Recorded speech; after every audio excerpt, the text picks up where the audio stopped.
Ouais. Bonjour à toutes et à tous et merci d'être là et à l'heure pour cette visioconférence qui a pour but de vous présenter les dispositifs tout au long de la semaine de soutien à l'entrepreneuriat. Donc aujourd'hui, on parlera des dispositifs de financement.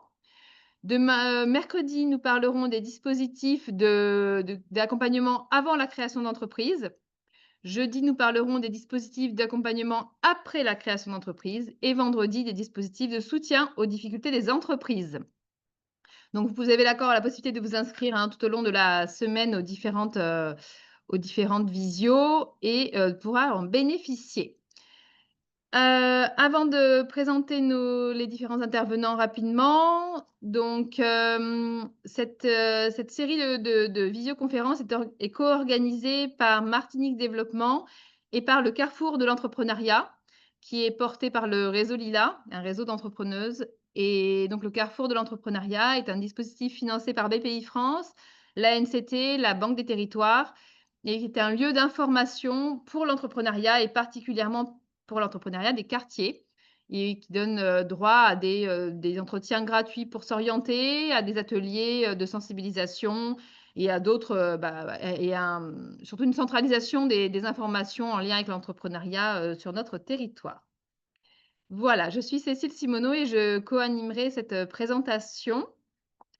Rapidement, on peut peut-être faire un tour des intervenants qui sont là et puis ensuite je partagerai la présentation pour qu'ils puissent présenter les dispositifs, de financement à l'entrepreneuriat. Stéphane, peut-être, tu veux commencer? Oui, bonjour à tous, Stéphane Birin, chargé de mission ingénierie économique à l'Espace Sud. Bonjour à toutes et à tous, bienvenue. Et puis, on va parler tout à l'heure du financement qui est possible au niveau de l'Espace Sud. Voilà, merci Cécile. Merci Stéphane. Sandrine, tu veux continuer? Bonjour à toutes et tous. Sandrine Cheny, chargée de projet création d'entreprise à France Travail. On t'entend plus. Si, Vous m'avez perdu? c'est moi? Allô, allô? Allô? C'est bon, on vous entend. On vous entend. Ok, On t'entend, merci. oui. Il doit y avoir un problème de son. Ouais. Ok, je mettrai mon casque. Sandrine Cheny, chargée de projet création d'entreprise, France Travail, sur l'accompagnement, l'évaluation du démarrage de l'activité quand il y a des allocations. Voilà, s'il y a des questions tout à l'heure. Super. Kevin, tu veux prendre la suite? Oui, bonjour à tous, Kevin Rabou, manager numérique de territoire à Cap-Nord Martinique. Voilà, on va le temps de Et Olivia voulait présenter rapidement aussi. Bonjour, Olivia Gassette, l'IEDOM, donc en charge des TPME. Super. Si la personne de l'ADI qui devait être là est arrivée, que je ne l'ai pas vu passer, je m'en excuse. Si elle veut bien lever la main pour que je l'invite aussi à se présenter, que je lui donne également les droits d'admin. Et ensuite, nous commençons tout de suite. Pendant ce temps-là, je voulais rappeler que là, nous allons parler des dispositifs de soutien en financement et c'est très important, bien sûr. Cependant, c'est important de se rappeler aussi à quel point il y a différentes façons de financer son entreprise et que la toute première façon de financer son entreprise, c'est d'avoir un projet rentable, un domaine qu'on maîtrise avec une stratégie, avec donc le business model, avec vraiment un équilibre de rentrée d'argent. Parce que souvent, des subventions, elles vont venir dans un temps déjà décalé, souvent, parce que déjà, il y a le temps que la subvention arrive et donc il faut faire les avances de trésorerie. L'autre chose aussi, c'est que souvent, il y aura des aides qui seront ponctuelles, donc ça ne peut pas être un financement récurrent de la part de ces subventions extérieures. Alors, dans certaines situations, par exemple, des structures comme des associations, il y a des projets qui peuvent être réguliers, mais voilà. Et par ailleurs, les financements extérieurs souvent demandent des démarches administratives, des justificatifs et toute une structuration. Et donc derrière, il faut aussi avoir tout ça qui soit solidifié.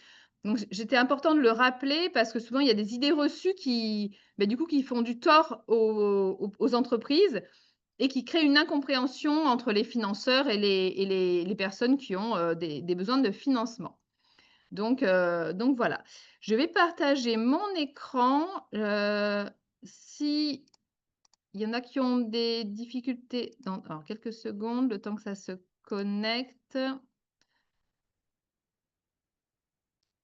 Alors attendez, juste hop.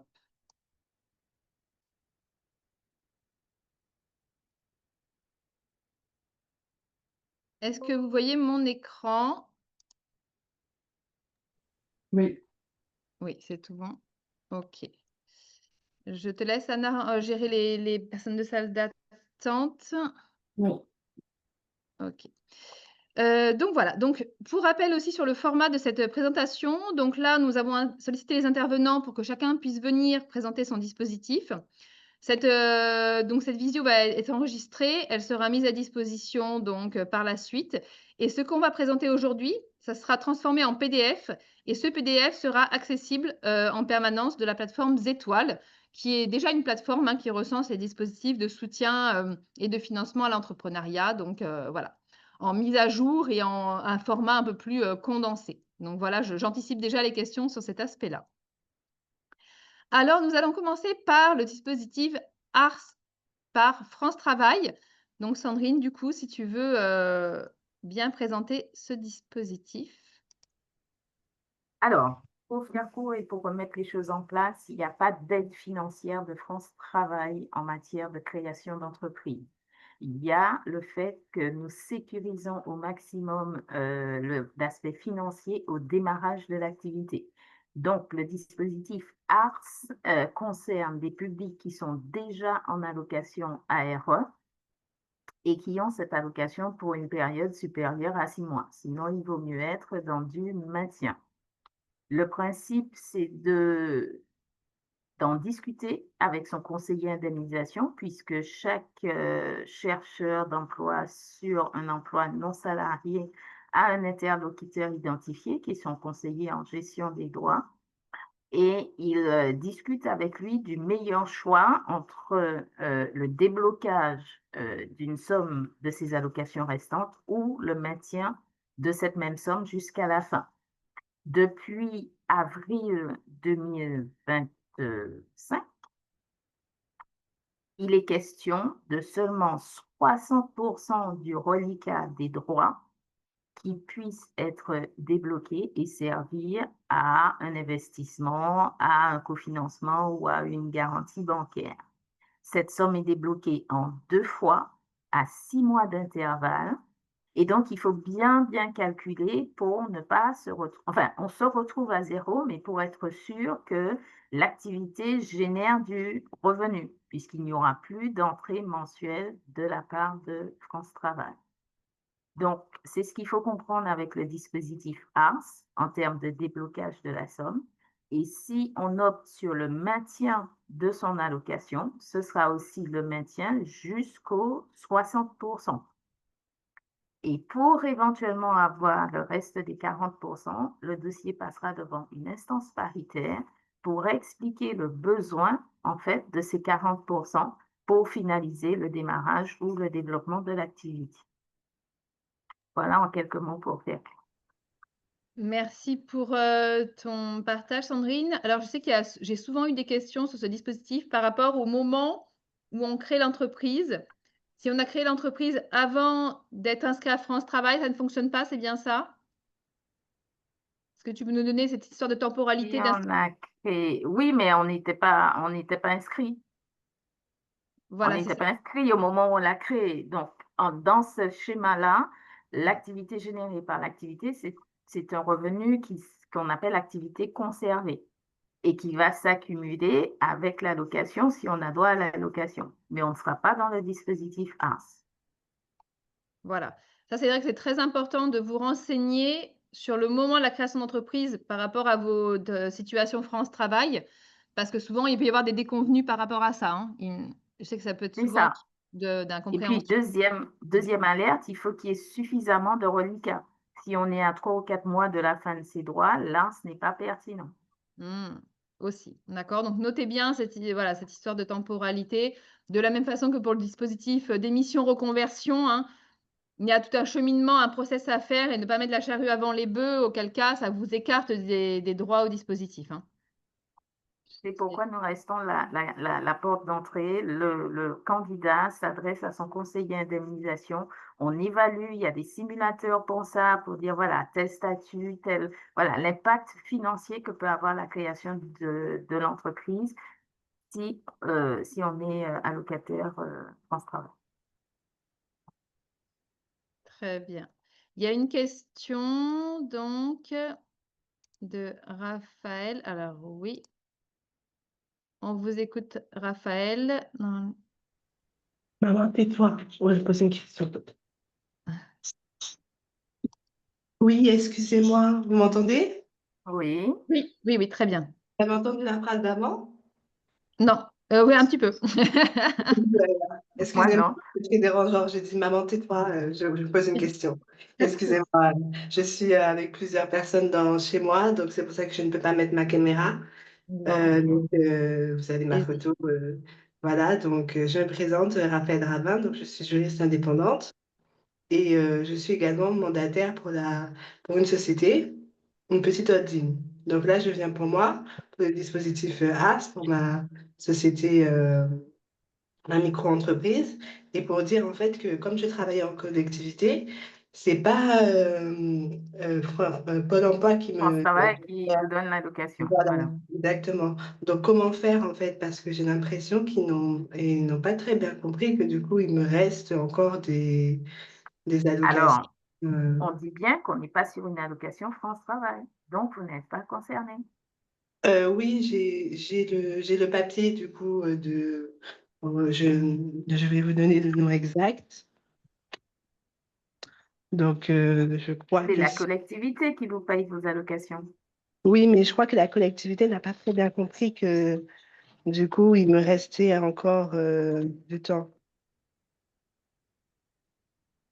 Oui, mais enfin, peu importe. Je veux dire, il y a une durée qui est annoncée lors de votre notification et vous allez jusqu'au bout de cette durée, mais ce n'est pas France Travail qui vous verse votre allocation. Donc je peux même pas revenir vers eux pour dire la collectivité n'a pas enclenché du coup. Oui, vous pouvez toujours faire une réclamation. D'accord, très bien. Bah, merci en tout cas d'avoir répondu Je à ma vous en question. prie. Est-ce qu'il y a d'autres questions? Donc, du coup, vraiment spécifiques à France Travail.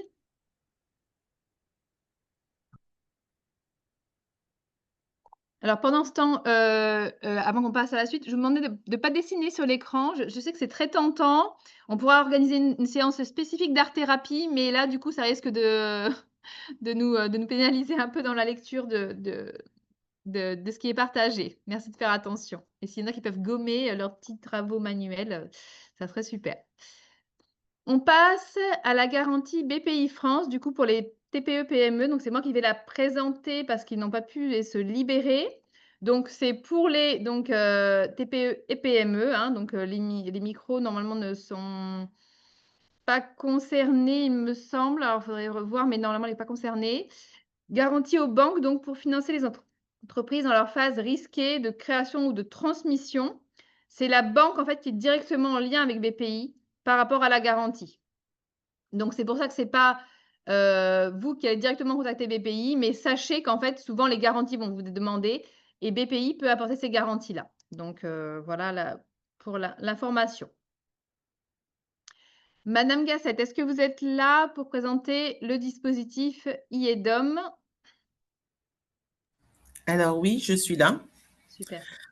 Alors, le dispositif IEDOM. L'IEDOM est, comme vous le savez, filiale de la Banque de France et du coup représentante Banque centrale en Martinique. Donc, dans le cadre de ces missions, on a une mission d'accompagnement des TPE et des PME dans leur recherche de financement. Donc, c'est une recherche, c'est un accompagnement qui est gratuit, qui se base en fait sur une étude qui sera réalisée au travers de la documentation comptable que le chef d'entreprise va nous fournir. Alors, comme l'a précisé, je crois que c'est Madame Chény de France Travail, l'IEDOM ne fait pas de prêt et ne fait pas de subvention. Nous sommes là en tant que facilitateurs, accompagnateurs pour les TPE et les PME qui sont soit en création, soit en développement de leur entreprise pour les aider à identifier les interlocuteurs qui seront le plus adéquats dans leur projet. Formidable.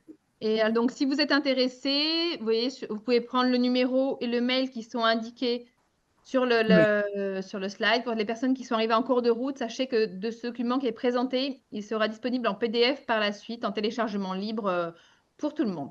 Voilà. Merci beaucoup, Olivia, pour cette présentation. Je vous en prie. Nous passons du coup aux prêts d'honneur de IMA. Donc, malheureusement, ils n'ont pas pu être présents. Alors, sauf si entre-temps, ils se sont connectés. Dans ce cas-là, merci de vous manifester. Donc, IMA, donc Initiative Martinique Active, qui ont pour rôle exact de faire des prêts d'honneur donc pour les personnes qui veulent créer là dans ce cas-là. Donc, création ou reprise d'entreprise par rachat de fonds ou rachat de parts sociales. Voilà, ou pour les entreprises inscrites depuis moins de 36 mois au registre légaux, sauf les associations et certaines professions libérales. Donc, dans tous les cas, il faut les contacter pour des renseignements. Il y aura un rendez-vous avec un conseiller. Si le projet et l'activité sont éligibles, il y aura un dossier qui sera ouvert et il y aura une demande de prêt qui sera mise en place. Les conditions, c'est 25 000 € maximum à taux zéro sur une durée de 84 mois avec un différé de remboursement de maximum 6 mois. Alors, tout ça, c'est dépendant des situations et des projets, hein. Et les projets qui sont supérieurs à 8 000 € ne pourront être prêtés que sur 50% du montant investi. Il faut comprendre que dans les financements, quels qu'ils soient, les structures financeuses, que ce soit IEMA, que ce soit les banques ou autres, ne vont pas prendre plus de risques sur votre projet que vous. Donc, il faut que vous montriez aussi qu'il y a, vous croyez en votre projet, il y a un vrai investissement de votre part. Donc, même si c'est symbolique, il faut que vous ayez de l'apport et que vous prouviez aussi que votre projet va ramener de l'argent par d'autres moyens que par le financeur que vous contactez. Donc, le bénéficiaire du prêt d'honneur doit exercer le contrôle effectif de l'entreprise et ne pas être fiché à la Banque de France. Alors, il y avait une demande pour la limite d'âge. Est-ce qu'il est possible de nous préciser sur quel dispositif il y avait une question sur la limite d'âge? Je ne pense pas que ce qu'on ait présenté jusqu'à maintenant, il y ait une limite d'âge quelconque. Les acteurs qui sont présents, s'il y a une contre-indication à un âge, merci de le préciser, mais je ne pense pas. Les dispositifs de limite d'âge, ce sont souvent ceux qui sont adressés aux jeunes et on va en parler par la suite. Sur l'IMA, non, sur l'IMA, il n'y a pas de limite d'âge. Ça dépend, mais c'est multicritères. Donc, en fait, c'est les contacter et en fonction des projets, des activités, c'est plus ça qui va être contraignant. Il y a le même principe de prêt pour une relance. Donc, c'est des entreprises qui ont un chiffre d'affaires inférieur à 25 000 €. Ah non, pardon. Alors, je pense qu'ils ont fait une erreur de remplissage. Alors, je vais voir avec eux, mais je crois que c'est 25 000 € et un minimum de 12 mois d'activité effective. Donc, en gros, des entreprises qui ont du mal un peu à décoller, il peut y avoir des prêts donc, de relance de l'activité. Voilà, je vais voir avec eux pour qu'ils me précisent bien le montant du chiffre d'affaires. Et voilà, parce que si on fait 2,5 millions, je pense qu'il n'y a pas trop besoin de relance. Mais je vais me rapprocher d'eux pour être sûre.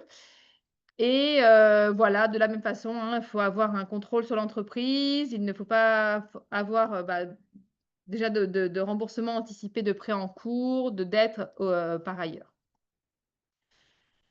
Et puis, il y a également la garantie, hein, selon, pareil, si on est créateur, repreneur, ou ceux qui sont en développement depuis moins de 3 ans, des personnes qui vont être éloignées, hein, des prêts bancaires. Donc, il y a différentes conditions de financement et de soutien. Donc, dans tous les cas, IMA est vraiment un acteur, clé du financement, d'entreprise. Après, si vous êtes sur d'autres territoires éventuellement, ben, en fait, Initiative Active, hein, a des antennes, sur, bien sûr, sur les autres territoires. Donc, vous pouvez vous rapprocher de l'antenne, proche de chez vous. Est-ce que tout le monde sait ce que signifie une garantie? Peut-être pas, bah, peut-être que tu veux en parler du coup? Bonjour à tout le monde, je suis Anna du réseau Lila. Donc c'est vrai que c'est le jargon financier, quand on se lance dans l'entrepreneuriat, c'est pas toujours évident. Lorsque l'on demande un prêt à une banque ou à un autre organisme, il va falloir apporter parfois des fonds propres. On va nous demander de mettre un montant en apport personnel, mais on va aussi nous demander en plus des garanties. Donc, c'est-à-dire que si jamais on ne peut pas, on fait un défaut de paiement, donc c'est-à-dire à un moment on n'arrive plus à payer, à rembourser les mensualités du prêt, la banque ou l'organisme va aller se servir sur quelque chose que vous aurez mis en garantie. Donc, lorsque on n'a pas d'institution comme IMA, par exemple, qui propose une garantie, donc c'est eux qui vont garantir le prêt à votre place, c'est eux qui vont prendre le risque après étude de votre dossier. Sinon, la garantie qu'on connaît habituellement, c'est l'hypothèque, par exemple, où on doit hypothéquer, on doit mettre ses biens en garantie pour que si jamais on ne peut plus, on fait un défaut de paiement, on ne peut plus payer ses mensualités, la banque ou l'organisme ira se servir dans les garanties ou l'hypothèque qu'on aura donnée. Merci pour cette précision et pour les personnes qui avaient besoin de ce petit rappel. Et en fait, en rappel général, dire que c'est clairement souvent la banque, hein, qui va être décideuse. Mais le fait de vous adresser à plusieurs organismes, ça montre aussi l'engagement dans votre projet et eux, entre eux, ils se connaissent et ils communiquent entre eux. Donc, si vous êtes cohérent dans votre présentation, si vous faites preuve de détermination et d'adaptation aussi à ce qu'eux vont pouvoir vous demander, parce que s'ils incitent sur certains points de votre projet, c'est pas pour vous embêter, c'est au contraire pour vous sécuriser. Parce que finalement, le risque, c'est eux qui vont le prendre principalement. Donc, s'ils vont un peu, alors des fois refuser dans un premier dossier, c'est parce qu'ils ont besoin que vous sécurisiez et que vous preniez conscience de certaines choses. Et d'autres fois, s'ils vont insister sur des pièces complémentaires, ben, ça peut être frustrant parce qu'on voit ça comme un contretemps. Mais en fait, ils sont de votre côté. Ils sont là pour vous sécuriser sur du long terme et pour avoir la bonne maturité à la fois stratégique et de gestion financière nécessaire à ce que vous vous engagez. Parce que c'est vraiment après, derrière, les conséquences, sont plus lourdes quand on n'a pas, quand on n'a pas pris conscience de cela. Et d'ailleurs, les personnes qui sont déjà passées par ces différentes étapes pourront vous le dire, hein. D'ailleurs, interroger les personnes, ça fait gagner en maturité. On prend conscience de certains mécanismes, de certains vocabulaires, de certaines aussi responsabilités qu'on n'avait pas forcément envisagées au début. Et c'est tout ça qui est important d'anticiper et d'être à l'écoute aussi de leurs questions pour, évoluer dans votre posture de gestionnaire d'entreprise et de gestionnaire du coup financier. Quand on délègue des fois son business plan à des organismes, à des structures extérieures, tant qu'on s'en empare pas, que nous-mêmes on ne maîtrise pas vraiment tous ces mécanismes, c'est qu'on n'est pas vraiment prêt. Alors bien sûr qu'on peut se faire aider, ce n'est pas le contraire, mais il faut vraiment s'imprégner. Si on transmet le dossier qu'on nous a donné je sais pas, le cabinet d'experts comptables ou peu importe, à la banque, sans vous-même avoir compris ce qu'il y avait dedans, vous pouvez être sûr que ça va être quelque chose qui va être, qui va vous faire défaut, quoi. D'accord? Donc vraiment, on prend le temps de se mettre dedans et de comprendre, le vocabulaire. Par exemple, s'il y a des vocabulaires que vous ne comprenez pas sur la partie financement, profitez-en, hein, pour le mettre ou pour l'écrire ou autre et puis on est là aussi pour un peu, déconstruire ça. Sachant qu'il y a des choses qui sont prévues pour la 2026 pour, cet aspect financement, mais on peut déjà, faire des petites choses. On a une personne qui a levé la main, peut-être Ah qu'on... pardon, je l'ai pas vu. D'accord. Oui. Monsieur Jean-Nicolas François. Ah bah, allez, tu peux donner le micro s'il te plaît? Parce que j'ai pas la main là sur, ça. Alors, attendez. Ah, ça y est. C'est bon? Vous êtes très, très nombreux. Il faut retrouver le... C'est bon, j'ai demandé. D'accord. Ouais, c'est bon, j'ai mon micro. Non, très rapidement, hein, on est en phase de création et on a eu la chance d'être accompagné par IMA. Et en fait, ça n'a rien à voir quand on va voir une banque tout seul en tant que créateur et quand on va voir une banque accompagnée d'IMA, je peux vous dire que le regard et les discussions sont complètement différentes. Clairement. Donc voilà, n'hésitez pas vraiment à aller vers eux. Nous, on est en cours, hein, donc on a encore plein de pièces à leur fournir, mais ouais, on a eu un très bon contact avec IMA et ça change la donne au niveau des banquiers. Ben, merci pour ce partage d'expérience très précieux parce que oui, justement, c'est ça, c'est donner confiance. En fait, je vais vous le dire, le principal critère, alors c'est pas le seul bien sûr, mais un des gros critères sur lesquels vous allez être évalué, c'est vous, votre posture et à quel point vous maîtrisez et vous avez confiance en votre projet. Donc c'est vraiment ça qu'il faut travailler. Il faut inspirer cette confiance aussi à l'interlocuteur, hein, finalement, hein, quel qu'il soit. OK. S'il y en a d'autres qui ont des questions ou qui ont pareil, des questions ou des petits témoignages comme ça, c'est l'occasion aussi. Ensuite, on va vous présenter l'aide à la création ou reprise d'entreprise pour les personnes en situation de handicap. Donc, c'est l'AGFIF qui finance cela. Donc, si la personne d'AGFIF a pu se connecter, c'est super, si elle peut se manifester. Sinon, je vais le présenter. Alors, c'est donc toute personne en situation de handicap qui a réalisé une étude approfondie de son projet avec l'appui d'un professionnel spécialiste d'accompagnement. Donc, c'est vraiment important pour eux qu'il y ait une structure qui maîtrise le sujet de la stratégie entrepreneuriale qui vous accompagne. D'accord? Donc, ça, c'est toujours dans une optique de vous sécuriser et non pas vous pénaliser, au contraire. Donc, il y a une aide forfaitaire d'un montant de 3 000 €. Donc, la personne elle peut déposer sa demande en ligne et ensuite, en fait, il y a le projet détaillé qui sera, validé, voilà, qui devra être fourni. Donc le projet, il doit être à montant au moins équivalent à 7 500, donc financé par un apport personnel de 1 200 € et l'AGFIF apporte 3 000 € plus d'autres financements. C'est ce que je vous disais au début, il y a toujours une partie de votre part qui doit être apportée, justifiée d'un besoin, parce que si vous avez une entreprise moi j'appelle ça du jus de cerveau, qui commence avec, vous êtes, par exemple, je sais pas, vous faites du coaching, vous avez besoin d'un ordinateur, d'une connexion internet et de votre cerveau. Donc en fait, l'investissement financier, au début, il est quasi nul, sauf si vous n'avez pas d'ordinateur et dans ce cas-là, c'est compliqué. Mais vous voyez, il faut vraiment justifier aussi le besoin de financement et on ne demande pas de l'argent juste pour avoir de l'argent. On demande de l'argent parce que le projet le nécessite. Et la demande doit être déposée avant l'immatriculation de l'entreprise ou maximum dans les 6 mois qui suivent. Ça, c'est très, très important parce que si vous dépassez ces délais-là, en fait, derrière, vous n'avez pas le droit à cette aide alors que c'est dommage. C'est dommage. Donc, oui, donc Peggy, il y a une question. Non, ce n'est pas une question. Bonjour tout le monde. Ce n'est pas une question, c'est un témoignage. Super. Voilà, pour la gestion.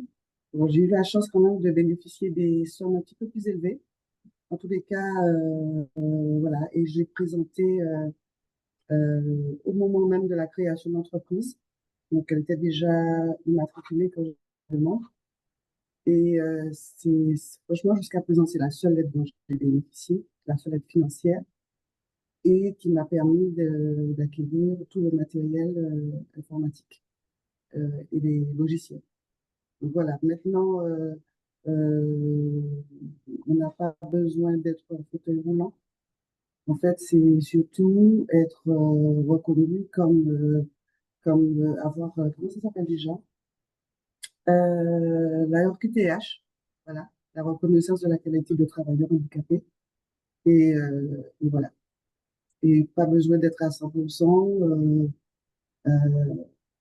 handicap visible ou invisible. Dans mon cas, c'est un handicap invisible. Eh ben, merci pour ton témoignage, Peggy, qui est très précieux. C'est ça aussi qui est important de se rendre compte de comment les autres ont fait ce parcours. Il y a une question de Claudia qui dit que c'est compliqué pour elle d'ouvrir un compte personnel quand elle annonce qu'elle est chef d'entreprise. Est-ce que c'est la seule dans ce cas? S'il y en a qui peuvent réagir. Il y a une autre question qui dit: «J'accompagne actuellement une personne en situation de handicap qui, après une période de retraite, a entrepris une reconversion professionnelle en créant sa propre entreprise dans le secteur du bâtiment. Dans le cadre du développement de son activité, il aurait besoin d'un soutien financier pour l'acquisition du matériel, à savoir un nettoyeur haute pression et un ordinateur pour la gestion. Si l'un de vos dispositifs pourrait accompagner ce type de projet d'insertion, de maintien dans l'emploi d'une personne en situation de handicap, anciennement à la retraite.» Alors, je pense que là, pour le coup, clairement, l'aide de la GFIF pourra tout à fait être applicable. Il faut vraiment se rapprocher d'eux, mais pour moi, ça rentre complètement dedans. Sachant que dans le bâtiment, alors si je dis pas de bêtises, mais je suis presque sûre qu'il y a le dispositif Petra Patrimonia, qui est un dispositif d'accompagnement gratuit de personnes qui ont des projets dans le BTP et je crois aussi dans d'autres domaines. Il faudrait que je vérifie. Donc Petra Patrimonia et on en parlera, mercredi de ces dispositifs. Donc, les 2 pourraient être nécessaires pour à la fois l'aider à structurer et à la fois obtenir, les financements. En espérant avoir répondu à la question, Alida. Par rapport à Claudia, il n'y a pas eu de réaction. D'accord, merci Peggy qui dit qu'elle a été accompagnée par le réseau des premières. Donc après, voilà, hein, on peut avoir vraiment des accompagnements différents selon nos profils et nos besoins. Tenez bien compte des délais, j'ai passé les 6 mois, donc j'ai pas pu bénéficier. Voilà, donc oui, c'est ce qu'on dit. Merci Alexis pour le témoignage. Effectivement, si vous dépassez les délais, qui sont indiqués, bah, vous ne pourrez pas en bénéficier. Donc, c'est très important d'être informé. S'il y a d'autres questions, réactions, allez-y. Je vois qu'il y a pas mal de OK, c'est bon. Donc on avance et puis si au fur et à mesure vous avez des questions, on fera de notre mieux pour y répondre et en tenir compte. Du coup, peut-être que Sandrine, alors on a eu un témoignage intéressant, donc Aïda qui nous répondait, ne pouvait pas bénéficier de l'aide de la GFIF car qu'il était à la retraite. Alors là, je ne saurais pas répondre. Je ne veux pas vous dire de bêtises, donc le mieux, c'est de prendre contact avec eux et qu'ils vous répondent directement. Sauf si, quelqu'un, saurait répondre. Ah oui, Peggy peut-être? Tu as cette information ou pas? Non, non, j'ai pas cette information, mais j'ai simplement vu la question de Michel qui Ah. m'intéresse aussi et donc on n'y a pas apporté réponse. Voilà, c'était une bonus. Alors, de Michel, alors j'ai peut-être raté la question, navrée. Alors, je suis désolée, je ne vois pas la question. Est-ce que Anna, tu vois la question de Michel? De Michel, non, mais concernant la retraite, c'était Alida Néret qui posait la question.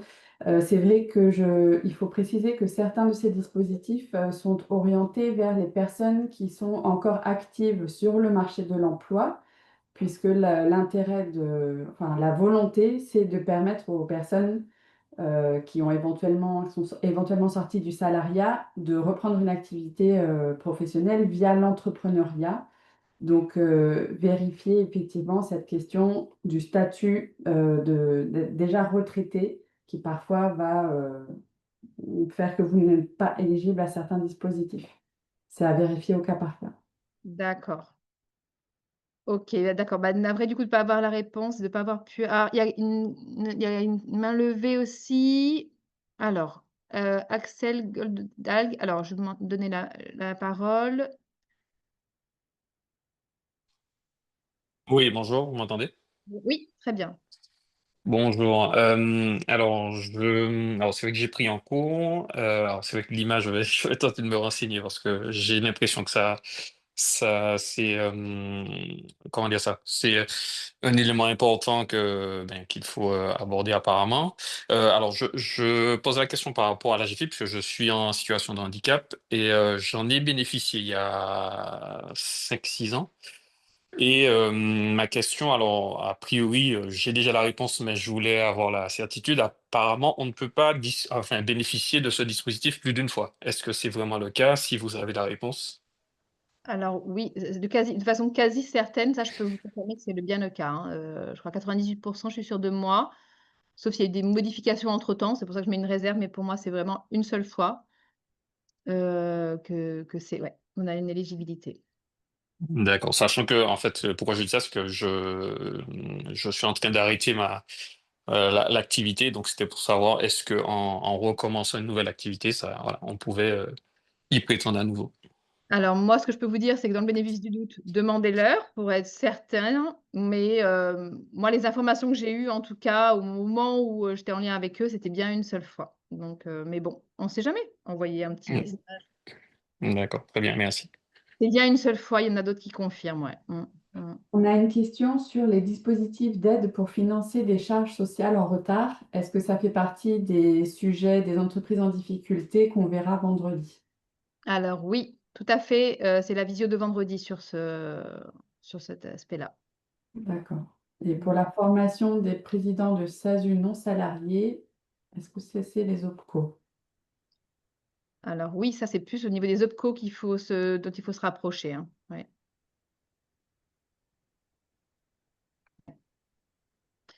Du coup, OK, on passe à la partie pige. Sandrine, du coup, tu veux bien le présenter? S'il te Oui, plaît? Oui. oui, pas de souci. Alors, je rappelle le PIGE, projet initiative jeunes, subvention de la dette pour les moins de 31 ans. Alors, c'est important parce que c'est à la date anniversaire de 31 ans que ce ne sera plus possible. Primo-créateur ou repreneur, résident absolument en Martinique avec un projet qui est destiné au développement économique de la Martinique et qui a une réelle volonté voilà, de rester dans le département parce qu'on a vu quelques dérives. L'aide va jusqu'à 9 378 € à condition d'être éligible. Et pour ça, le premier contact, en fait, c'est d'aller chercher sur le site de la dette les informations, les pièces, les critères d'éligibilité pour voir si on rentre dans les clous parce qu'il y a un accompagnement qui est proposé par 4 opérateurs, dont un spécialisé en agriculture, qui permet aux jeunes, en fait, de préparer son dossier pour pouvoir le présenter devant la commission. Et à cette commission sont présents Chambre de métier, Chambre de commerce, IMA, qu'on a vu tout à l'heure, Martinique Développement, France Travail et un expert financier. Donc, le dossier est préparé avec un accompagnant, mais le jeune le présente seul. S'ils sont 2 de moins de 30 ans, en expliquant bien leurs fonctions séparées dans la société, puisqu'on sera sur un format de société s'ils sont 2, ça fera 2 fois 9 000 €. Donc, c'est vraiment pas négligeable, à condition d'expliquer en quoi ces 9 000 € permettent vraiment le démarrage de l'activité. Parce que si ils sont allés chercher un prêt, je sais pas, dans une banque et qu'ils ont leurs 60, 70 000, 100 000 € et que voilà, ils font 100, le PIGE ne se justifie pas. Donc, c'est vrai que c'est plutôt pour des micro-projets, j'ai envie de dire. Il y en a beaucoup qui sont passés à 10, 11 000 €, mais qui ont vraiment justifié, puisque le prévisionnel financier est décortiqué, j'ai envie de dire, qui ont expliqué le pourquoi et la ventilation de ces 9 000 € pour le démarrage de l'activité. Donc, premier contact, Madame Florise Lagier par mail et ses coordonnées sont sur le site de la DETS. Il y a un budget pour, ça rentre dans le cadre de France Relance et c'est par année. Alors, s'il y en a qui sont encore concernés, il y a encore 3 commissions PIGE avant la fin de l'année et en moyenne, on est à 120, 130 projets financés chaque année. Et l'opérateur, pour finir, qui a accompagné en amont de la commission, accompagne aussi 6 mois après l'immatriculation pour sécuriser le démarrage de l'activité. Dernière alerte, la demande doit être posée avant les 31 ans, avant l'immatriculation, et le jeune n'est pas salarié. Éventuellement, il peut être entre 2 contrats. Il a fini un CDD et puis peut-être qu'il va prendre une activité partielle en plus de sa création, mais surtout, pas salarié, pas immatriculé et pas avoir franchi le cap des 31 ans. Voilà. Super, merci Sandrine. Il y a une question. Est-ce que le PIGE est valable pour les professions libérales? Le PIGE est valable quel que soit le statut, mais c'est à étudier avec, sur l'activité elle-même, à étudier avec Madame Lagier. Les D'accord, merci. conditions sont très, très bien expliquées sur la fiche, la fiche d'entrée de dispositif qui est sur le site de l'ADEX. Super. Merci Sandrine pour cette explication. Est-ce que vous avez des questions ou des réactions par rapport à cela? Alors, je crois pouvoir dire de façon quasi certaine que c'est bien une seule fois aussi hein, quand on peut en bénéficier parce que c'est la personne hein, qui est financée et c'est pas le Oui, projet. absolument. hein, Absolument. comme la GFIP. OK. Mais c'est cumulable, ceci dit, avec Oui. la GFIP de tout à l'heure, c'est Ah oui, cumulable oui, par avec contre, c'est cumulable, d'autres oui. choses. Tout à fait. Voilà. Oui, merci pour le rappel. Effectivement, c'est important. Voilà, dans le chat, on vous partage le lien de la page de la DETS qui donne les détails du dispositif. Merci pour cette présentation. Alors, réseau entreprendre. Si la personne de réseau entreprendre a pu se connecter entre-temps, c'est formidable. Sinon, on va le présenter. Donc, réseau entreprendre. Il y a donc plusieurs dispositifs. Il y en a un, c'est le programme START pour les créateurs et repreneurs d'entreprises, des personnes qui souhaitent créer ou reprendre une entreprise, mais attention, avec un potentiel de création ou de maintien d'au moins 3 emplois dans les 3 ans. Ça, c'est vraiment le gros critère qui est quand même assez, on va dire, faut une grosse vigilance en fait, parce que tous les projets ne sont pas forcément concernés. Donc, il y a un prêt d'honneur à taux zéro, donc sans garantie ni caution personnelle, d'accord, jusqu'à 50 000 €. Donc, c'est-à-dire que déjà, votre projet a un besoin de financement, qui est la possibilité soit de créer des emplois, soit de garder des emplois si c'est une reprise. Et cumulé à ça, vous avez le droit à un accompagnement individuel par des chefs d'entreprise expérimentés pendant 2 ans, plus des accompagnements collectifs avec le réseau Entreprendre, du coup, hein, avec d'autres entrepreneurs, des ateliers, des formations, etc. L'accompagnement est entièrement gratuit. Le prêt d'honneur est remboursable sur 5 ans avec un différé de 12 mois pour le démarrage. Les critères d'éligibilité, alors sachez qu'il y a énormément de demandes et forcément, ils ne peuvent pas prendre tout le monde. Donc, il faut vraiment que vous ayez bien préparé votre projet. Donc, un projet mature avec un potentiel de création d'au moins 3 emplois, donc à 3 ans, on en a parlé. Un besoin financier qui doit être supérieur à 70 000 €. Donc, ça peut être l'achat d'un fonds de commerce, ça peut être l'achat de locaux, des travaux, enfin à voir, hein. Et il faut que vous ayez un apport de 20 % du besoin en capitaux propres. Donc ça aussi, c'est quand même important et un besoin d'accompagnement humain. Pour l'art-thérapie, on en fera un petit créneau, cet après-midi, promis. D'ici là, s'il vous plaît, vous pouvez ranger vos crayons rouges parce que ça perturbe la lecture de de ce que nous projetons. Voilà. Est-ce qu'il y a des questions par rapport, à cela? Ou pas? Non? Donc, si après il y a des questions, vous pouvez vous rapprocher de Réseau Entreprendre, hein. Ensuite, il y a le programme Booster qui est, un peu le même principe avec des montants différents, hein, mais il y a quand même toujours cette histoire de création ou de maintien d'emploi et là, cette fois, c'est 5 emplois. Donc pour développer des entreprises de plus de 3 ans. Donc, pareil, il y a un financement, il y a l'accompagnement individuel et l'accompagnement collectif qui sont mis en place. Donc pour accéder à ça, il faut vraiment avoir une première expérience de chef d'entreprise, être mature dans sa vision, dans sa gestion, dans sa stratégie, avoir aussi une vision de l'équipe, hein. Donc, il faut vraiment être préparé sur les différents aspects de rôle de chef d'entreprise, hein, la partie management, la partie gestion, la partie commerciale, bien sûr, voilà, de son entreprise. Maintenant, nous avons l'ADI. Est-ce que la personne de l'ADI a pu nous rejoindre? Est-ce Judicaël ou Michel? Alors, je ne sais pas si vous avez pu vous connecter entre-temps. On m'avait dit que on serait peut-être un peu décalé. Si la personne de l'ADI est là, si elle peut se manifester, sinon je vais le présenter. Donc, c'est pour tous les créateurs d'entreprises n'ayant pas accès au crédit bancaire. Donc, toute personne qui souhaite créer ou développer une activité, mais qui n'a pas accès au crédit bancaire classique. Donc, ça peut être des prêts d'honneur, des microcrédits professionnels, après étude du projet par un instructeur, possibilité de financer jusqu'à 12 000 €. Les mensualités sont fixes selon les moyens du client, donc c'est déterminé en amont. Et le taux d'intérêt, il est appliqué. Ce n'est un prêt qui n'est pas gratuit, qui a un taux d'intérêt particulier, mais qui inclut aussi le côté accompagnement de l'ADI sur votre, voilà, sur la suite de votre projet. Donc, il faut être majeur, domicilié en France, avoir un projet économique viable et être capable de démontrer une capacité de remboursement, même si elle est modeste. D'accord? Donc, avoir un suivi de ses comptes même personnels. Pour information, parce que souvent ce n'est pas connu, alors là, ce n'est pas indiqué parce que là, on est vraiment dans le cadre de financements entrepreneuriaux.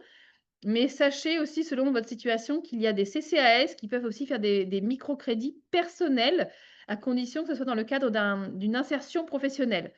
Par exemple, si vous êtes éloigné de l'emploi ou autre depuis longtemps, vous pouvez vous rapprocher des CCAS de vos communes qui peuvent aussi faire des microcrédits sur du matériel ou sur même une voiture, du moment que vous prouvez que c'est dans le cadre d'une insertion professionnelle et du coup, pas forcément de l'entrepreneuriat non plus. Donc, c'est la petite info en plus qui est pas souvent connue, je trouve, et qui peut quand même aider à débloquer certaines situations quand on est en vulnérabilité. Ensuite, c'est le tour de Cap Nord. Est-ce que Kevin, tu es toujours présent? Oui, non? Alors oui, il est possible de cumuler plusieurs de ces aides, bien sûr. Oui. Ah super. Kevin, tu as pu Oui, oh, je suis génial. présent. Vous m'entendez bien, c'est bon? Parfait. Ok, d'accord. Alors oui, Cap Nord propose le dispositif Capimo pour l'aide au loyer essentiellement pour les entreprises en création et également en développement. Donc c'est 50% du loyer annuel hors taxe. Donc s'il y a une plantation au centre, 30% du loyer annuel hors ces territoires. Donc l'aide est plafonnée à 5 000 euros. Donc ça, c'est pour les entreprises effectivement en création. Et entreprises en développement, c'est 40% du loyer si implantation au centre-bourg, avec les mêmes critères, avec un plafonnement à 4 500 euros. Super, merci pour ces Vous m'avez- précisions. Il y a des questions sur cette Voilà. aide au niveau du Nord? Donc là, sur la diapo, hein, vous avez toutes les informations. Vous avez même le QR code si vous voulez directement accéder. Oui, allez-y. Vous pouvez poser une question. Alors, attendez. Hop. Alors, ceux qui vous posez des questions, c'est possible de me lever la main, comme ça on vous active votre micro. Sinon, c'est très compliqué de vous retrouver. Oui, en attendant, on a Jonas qui demande, est-il possible de cumuler l'ensemble de ces aides? Oui, alors j'ai répondu que oui, il y a beaucoup d'aides qui sont cumulables, pas forcément toutes, mais selon ce que ouais, vous allez chercher, vous pouvez tout à fait cumuler, avoir une aide au loyer d'un côté, la subvention AGEFIP de l'autre, avoir, enfin voilà. Oui, D'accord. oui, Alors, il y a beaucoup d'aides qui sont cumulables. je donne la parole à Madame Chanteur qui Oui, voulait poser une question. Je pense que vous avez une notification pour activer votre micro. Oui, c'est bon. Super. Bonjour à tout le monde. J'ai une question concernant l'accompagnement de Cap Nord. En fait, je m'explique. J'ai une entreprise mère qui est déjà existante et on a ouvert un autre établissement sur le secteur Nord, donc au Robert pour être précis. J'aimerais savoir, est-ce que cette entreprise-là s'est ouverte cette année et on aimerait savoir, est-ce qu'on peut avoir justement la subvention de Cap Nord, sachant que l'entreprise a plus de 3 ans, mais que le nouvel établissement qui a ouvert au Robert a ouvert cette année. Alors effectivement, ça va dépendre initialement la domiciliation de l'entreprise mère, de un, et me semble-t-il que si l'entreprise mère porte la nouvelle entreprise, 3 ans, ça fait déjà effectivement beaucoup, puisqu'on a un délai sur le principe de création d'entreprise. D'accord. Donc, et si c'est sur le développement, ce que vous avez dit, la partie où on prendrait 40% du loyer, là non plus, on ne serait pas éligible. Sachant que l'entreprise mère, elle est sur Saint-Joseph. Donc, elle n'est pas sur Cap Nord, du coup. Voilà, c'est ça. Donc, ce serait Il y avait possible, effectivement la réponse dans la... ce Si serait possible sur l'entreprise en elle-même, l'établissement du Robert, mais sur la si partie l'entreprise- développement. c'est ça, c'est-à-dire que si l'entreprise en elle-même, l'entreprise du Robert, et ben, a son cigarette et tout ce qui s'ensuit, propre à elle-même sur le Robert, en ce sens, qui n'a pas elle n'a pas 3 ans, en ce sens, effectivement, Je ne sais pas, ça coupe. J'entends pas tout. Pardon, allô? Alors, Kevin, tu nous entends ou pas? Ouais, moi, j'entends pas. Ça coupe un peu. Il a été ah non, il est toujours là. Alors, peut-être laisse la caméra si tu n'as peut-être pas un réseau suffisant pour voir et qu'on puisse t'entendre au moins. ok, là, c'est mieux. Oui, parfait. Alors, donc du coup, je disais que si l'entreprise et l'entreprise du Robert, il y a possibilité par rapport à l'âge de l'entreprise, elle peut effectivement se rapprocher de nous pour voir ce qui est possible de faire ou pas. En tout cas, si D'accord. l'entreprise du Robert est rattachée à celle de Saint-Joseph, effectivement, ce sera plus compliqué vu que Saint-Joseph ne fait pas partie des CAP. D'accord, ok. D'accord, merci. Pas de souci. Alors, pour information, parce qu'il y a eu des questions dans le chat, normalement, la CACEM a également un dispositif équivalent. Donc, je n'ai pas réussi à avoir leur retour pour cette cartographie, mais normalement, c'est toujours actif également, hein. Donc, toute la partie CACEM, pour avoir la même démarche, vous pouvez tout à fait vous rapprocher d'eux. Il devrait y avoir l'équivalent. Et puis, bon, KS, on va voir juste après. Super. Alors, il y a eu d'autres questions? L'aide de loyer est valable durant combien d'années? Il y a une question, donc. Alors, l'aide au loyer, normalement valable 1 an. C'est vraiment pour propulser le porteur de projet, le créateur d'entreprise à se lancer. Super. Merci pour ces précisions. Ben voilà, donc on en parlait. Pour l'espace sud, donc on a madame Lowensky qui pourra nous présenter le dispositif équivalent. Si vous êtes toujours là, madame Lowensky, pouvez. Bonjour Super. à tous et à toutes. Alors, concernant l'espace sud, effectivement, depuis le mois de juillet, et là, ça a été réouvert en octobre, l'espace sud a mis en place un dispositif d'aide au loyer pour aider les entreprises, non seulement en termes d'attractivité sur son territoire et les aider en matière de trésorerie. Donc, l'aide au loyer correspond, elle est calculée sur la base, évidemment, des loyers, sur 4 loyers. Alors, ça va dépendre où l'entreprise se situe. Si elle se situe à l'extérieur du bourg, l'aide, pardon, représentera 50% du loyer pendant 2 mois, pendant 2 premiers mois, et 35% les 2 autres mois. Toutefois, l'aide est versée en une seule fois au moment de la signature de la convention. C'est juste des pourcentages qui vont s'appliquer pour le calcul de l'aide. Donc maintenant, si l'entreprise est située en bourg élargi, le taux des 2 premiers mois va augmenter, ça va passer à 65%. Et le taux des 2 derniers mois, ce sera aussi 35% du loyer. Les élus, en mois de septembre, ont accepté un certain nombre de modifications sur l'aide au loyer. Il y a une bonification pour les entreprises qui se trouvent dans le quartier prioritaire de la ville, donc sur Rivière-Pilote, quartier des Fargues, notamment. Donc, voilà, l'aide est versée en une fois dans tous les cas. Le dispositif est dématérialisé donc sur le site internet de l'Espace Sud, dont vous voyez l'adresse, espacesud.fr. Vous aurez tout le détail. Donc, il y a une plateforme qui permet de verser en fait toutes les pièces nécessaires à l'instruction au dépôt de la demande. Là, on va devoir fermer par rapport à l'exercice budgétaire. Les demandes se font jusqu'au 5 novembre. Donc, alors, il y a tout de même un certain nombre de conditions. Donc, comme je vous ai dit, l'aide est versée en une fois. L'aide est plafonnée à 3 000 €. Donc, même si le calcul dépasse les 3 000 €, il sera plafonné dans tous les cas à ce montant-là, 3 000 € par entreprise faisant la demande.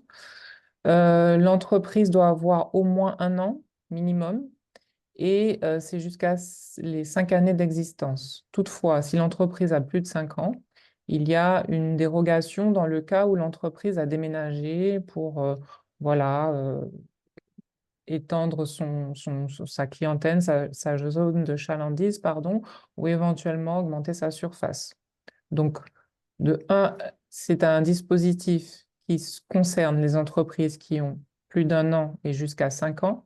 Et au-delà de 5 ans, il faut avoir déménagé depuis moins de 3 ans, de 3 années. Le chiffre d'affaires de l'entreprise ne doit pas dépasser 150 000 € par an et l'entreprise doit avoir moins de 5 salariés. Et évidemment, être à jour de ses cotisations ou disposer d'un moratoire qui est respecté. Donc, comme je vous ai dit tout à l'heure, vous avez l'ensemble des informations, à la fois le règlement, les pièces à transmettre et tout, sur le site de l'Espace Sud. Vous dire également qu'entre-temps, un autre dispositif a été ouvert. Donc, on transmettra au réseau Lila peut-être une actualisation de la fiche, parce qu'il y a un dispositif d'aide à la rénovation qui est également ouvert. Donc là, alors c'est uniquement pour les entreprises situées en centre-bourg, l'aide à la rénovation. C'est pour une question d'attractivité, notamment des centres-bourgs. Là, l'aide donc, est basée sur les devis, sur les besoins de l'entreprise. Ça va concerner tout ce qui va toucher à la rénovation de la façade et des devantures. Il peut y avoir, donc, que ce soit éclairage, enseigne, travaux de peinture, des choses comme ça. Il peut y avoir également tout ce qui va être du réaménagement intérieur, pas l'équipement professionnel, mais vraiment on est sur l'immobilier, sur le local. Ça peut concerner aussi la création ou l'extension de locaux commerciaux, sous réserve effectivement que ce soit autorisé soit dans le bail ou par le propriétaire. Ça peut concerner également donc, la signalétique ou du mobilier urbain, l'installation de signalétique et des choses de ce type-là. Donc là, l'aide est plafonnée à 7 000 € maximum, même si les travaux sont supérieurs. L'aide va représenter 70% des travaux et sera plafonnée à 7 000 €. Merci Donc pour voilà. cette précision. Il y avait une Il y a question une de question. Lionel qui demandait si on travaille de chez soi, est-ce que c'est pris en compte? Enfin, en gros, si je comprends bien, est-ce qu'on a le droit à cette aide si on travaille de chez soi dans le secteur KSM? Alors, si vous pour quelle aide? Je pense que L'aide pour au l'aide au loyer? loyer, je comprends bien. Lionel, si vous pouvez nous préciser, mais moi, c'est ce que j'ai cru comprendre en tout cas. L'aide au loyer. Alors, nous, on va demander un bail. Mm. Donc, il faut un bail commercial ou professionnel. Si l'entreprise a un bail et paye son loyer régulièrement, parce qu'il faudra aussi fournir les attestations de quittance, oui, dans l'absolu, oui. Mais il faut être situé aussi enfin, ça va dépendre donc en fonction de la location, la localisation, pardon, soit centre-bourg ou hors centre-bourg. Mais voilà, c'est les conditions. Ça fait partie des pièces obligatoires à fournir, donc le bail et les quittances. Super, merci pour ces précisions. Alors là, une question autre, mais de Julien. Est-ce que la CACEM aide des entreprises dans les QPV de la ville de Fort-de-France? Alors, oui, il peut y avoir l'aide au loyer donc de la CACEM aussi, qui n'a pas été présentée parce qu'on n'a pas pu avoir les infos, mais oui, également. D'ailleurs, on va vous mettre le lien vers des entretiens d'orientation entrepreneuriaux que réalise le Carrefour et vous pourrez avoir justement ces précisions. Avant qu'on passe à ça, est-ce qu'il y a des questions sur les dispositifs qui viennent d'être présentés? Donc, je rebalaye rapidement. Donc, on a vu l'aide au loyer donc de la CACEM, de la KSM, de Cap Nord, de l'ADI, de Réseau Entreprendre, du PIGE, de la DETS, AGFIF pour la situation de handicap, de IMA, de l'IEDOM, de BPI France, qui va être plus en lien avec les banques directement, pas avec vous les particuliers, mais bon, pour info. Et du coup, le dispositif de France Travail pour le maintien, pour le maintien de vos droits lors du lancement de votre entreprise. Donc déjà, si vous avez des petites questions par rapport à celle-là, profitez-en. En parallèle, on vous a partagé dans le chat le lien pour prendre rendez-vous avec un agent d'orientation entrepreneuriale du Carrefour. C'est totalement gratuit et vous avez le choix sur 4 communes. Fort-de-France, Lamentin, Robert et Rivière-Salée. C'est gratuit, confidentiel, hein, et en fait, vous avez des agents qui, selon votre situation, pourront vous orienter vers les différents acteurs, soit sur de l'accompagnement ou autre, selon votre projet, votre situation aussi. Voilà. Pour finir, on vous invite à suivre, alors, à la fois vous rendre sur la plateforme zetoile.mq, qui est une plateforme, qui recense les dispositifs donc de soutien à l'entrepreneuriat, en Martinique, avec beaucoup d'infos sur les conditions d'éligibilité et autres. Il y a beaucoup d'outils, il y a souvent des informations aussi sur, les événements qui peuvent exister. Et nous vous invitons, voilà, à suivre le Carrefour de l'entrepreneuriat sur Instagram, sur lequel nous centralisons, un maximum d'informations de ce que font les acteurs. Oui, il y a Sandrine, je te passe la parole juste après. De ce que font les acteurs, d'ateliers, qui sont la plupart du temps gratuits, quasiment tout le temps même. Voilà, et même, si vous avez des questions, hein, de pouvoir avoir un endroit où les poser, de façon simple et efficace. Sandrine, oui, tu voulais rajouter quelque chose? Je t'ai vu lever la main. Oui. Alors, je voudrais juste rajouter un dernier mot. Il existe, juste pour la fin de l'année 2025, un dispositif prestation régionale spécifique de France Travail qui s'intitule Intelligence financière. Apprenez comment cofinancer et présenter vos projets. Et l'objectif, c'est de pouvoir non seulement savoir où aller, quels fonds chercher, découvrir les fonds européens éligibles aux petits projets et pouvoir apprendre à faire les montages financiers et aussi préparer son pitch aux financeurs. Donc, c'est une formation express d'une semaine qui est assurée par des spécialistes de la finance. Rapprochez-vous, si vous êtes inscrit à France Travail, de votre conseiller ou du 3949 ou du service créa de France Travail et nous vous en dirons plus. Donc, ça s'appelle Intelligence financière pour les créateurs. Merci. Mais merci pour cette information très précieuse et très importante, Sandrine. Sachant qu'aujourd'hui, je rappelle pour les personnes qui sont arrivées en cours de route, on ne parlait que des dispositifs de financement, de soutien à l'entrepreneuriat, que mercredi, nous nous rencontrons à la même heure pour tous les dispositifs d'accompagnement avant création. Le jeudi, tous les dispositifs d'accompagnement après la création. Et vendredi, les dispositifs de soutien aux difficultés des entreprises, qui sont complémentaires à ce qu'on vient de voir aujourd'hui. Le financement, c'est un aspect, mais il y a bien sûr le côté stratégique, le côté réseautage pour votre réussite entrepreneuriale. Avec plaisir, merci pour vos questions. Si vous avez des questions à nos intervenants, c'est le moment. Pendant ce temps, je vous invite à vous abonner au compte Instagram du Carrefour l'entrepreneuriat. Ça vous permettra d'avoir vraiment un endroit où vous avez toutes les infos réunies. Et si vous voulez vous inscrire aux ateliers du reste de la semaine, ça nous permet de montrer aussi aux financeurs l'importance de ces ateliers, de ces démarches. Et plus vous êtes nombreux à vous inscrire, et plus nous, on peut en faire régulièrement pour que tout le monde puisse avoir une meilleure visibilité et accéder surtout à tout ce qui existe sur le territoire. Nous avons un territoire très dynamique et le seul problème, c'est que des fois, on n'est pas au courant de ce qui existe, d'où la démarche aujourd'hui. Merci pour vos partages. Alors, il y a Jean qui a créé Créapulse qui est connecté. Si vous voulez dire un petit mot, on va les retrouver mercredi Créapulse pour la partie accompagnement avant création, parce qu'ils ont la spécificité d'accompagner à la fois sur la partie problématiques sociales et entrepreneuriales. Et leur accompagnement est du coup très complet et vraiment très, très utile à notre territoire. Merci pour vos partages. Je vous souhaite une bonne fin de journée. Toutes les personnes inscrites, vous pourrez retrouver le replay à partir de début novembre.